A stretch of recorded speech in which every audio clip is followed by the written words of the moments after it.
मियां नवाज शरीफ ने 27 नवंबर 2023 को लाहौर में परवाज से उतरते ही अवाम का एक बड़ा हुजूम इस्तकबाल के लिए मौजूद था।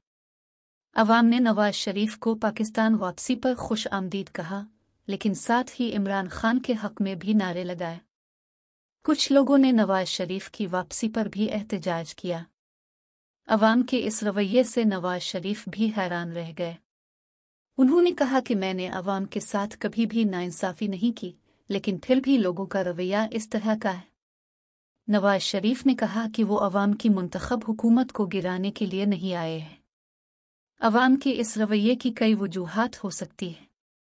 एक वजह यह है कि लोग इमरान खान के साथ हमदर्दी रखते हैं।